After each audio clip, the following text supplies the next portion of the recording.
I said it before and I'll say it again. People who worship on Sunday right now do not have the mark of the beast, but when it is enacted as a law, that's when it'll become the mark of the beast. When a decree is passed that says that you cannot worship on any other day but Sunday, that is when it will become the mark of the beast. This man will be behind it, and this book is something that you should read if you want to know about the truth about the mark of the beast and National Sunday Law. A lot of people don't understand that Catholicism is really paganism. It's simply put on a garment, a robe of Christianity to hide its true identity. But I'm going to expose it. Now, within the Catholic Church, they tell you the Trinity is Father, Son, and Holy Spirit. But that is not true. That is the exoteric belief. The esoteric belief that the pagans keep, the ancient people, it is Father, Mother, Child. Now look here. You have Nimrod, Tammuz, and Semiramis. Semiramis was crowned Queen of Heaven. Tammuz was the pagan Messiah, the Son God reborn. And Nimrod, he was the Lord of Heaven.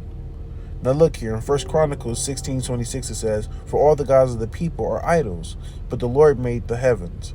So as we can see, all these pagan deities right here ain't really doing nothing. They ain't put in no work like our real God did. Now look here, it says this. In Lebanon, they worship Baal, Tammuz, and Ashtoreth. The Phoenicians worshiped El, Bacchus, and Ashtoreth. Same deities still. Same deities. Babylon, Belus, Tammuz, Rhea Ishtar. In Assyria, they worship Ninus, Hercules, and then also Beltis. In Greece, they worship Zeus, Dionysus, and Aphrodite. In Rome, it was Jupiter, Attis, and then also Cybele or Diana. Then also you had in Egypt Ra or Osiris/Horus, and then also you had Isis and Hathor. In India, you had Vishnu, Krishna, and Isi, and Devaki, if I'm saying that correctly. In China, Panku, Yi, and then Hego, Ma, Tsofu, or Tsofi, or whatever it says. In Mexico, you had Teotl, if I'm saying that correctly, and then also it was Quetzalcoatl, and then also Colt, whatever that word is. But as you can see, that's those people. And then also in Scandinavia, it was Odin, Balder, Frigg, and Freda. But as you can see, in every culture, in every facet, it has always been Father, Son God reborn, and Mother God. That is paganism for you. And you know how that the Catholic Church incorporated this type of facet within the esoteric belief of the Catholic Church? Let me show you. As you can see, she's sitting on a half moon, and up here would be the halos. Those halos in the back represents the sun god. So I'm not trying to hear that nonsense about saints have halos or they have this disc around their head. It's not biblical. That's all man's tradition. So I don't want to hear that. But as you can see, you have the half disc with the sun and the mother with the halo on the back, which is the sun. So you have Father, you have Mother, and you have Son worship. Look here. Once again, disc, Mother, Father, same thing. By the way, you see how sharp right there, but then it's also wiggly? The sharp represents the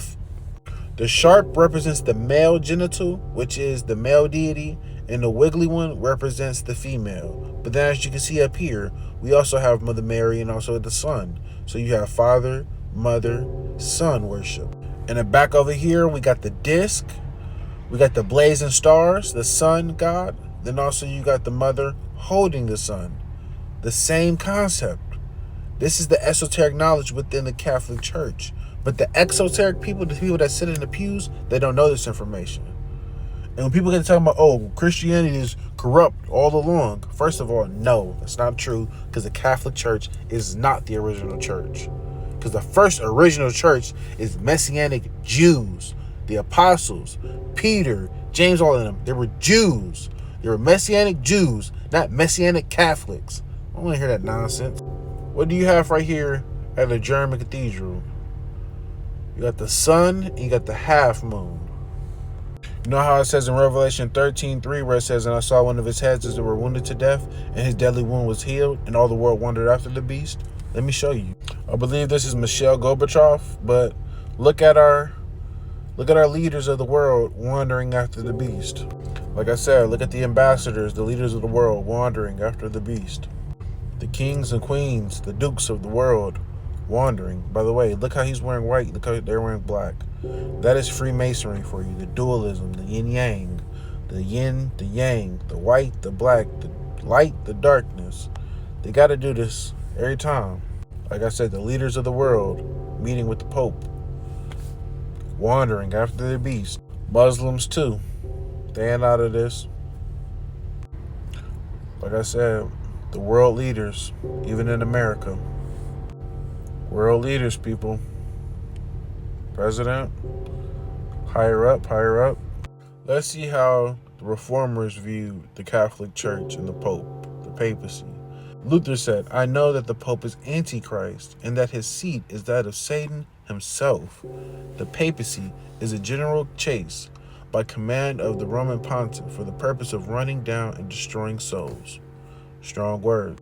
John Calvin recalled the Roman pontiff antichrist.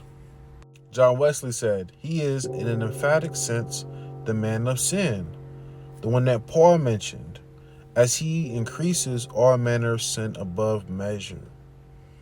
These reformers didn't mix words. John Knox, people, said that the Pope should be recognized as the very Antichrist. The very Antichrist of what? Of Revelation, people, in Daniel 7. So when people get to talking about it is somebody in the Middle East, no, it's not. It's somebody coming out of the Western family, which is in Europe, Rome.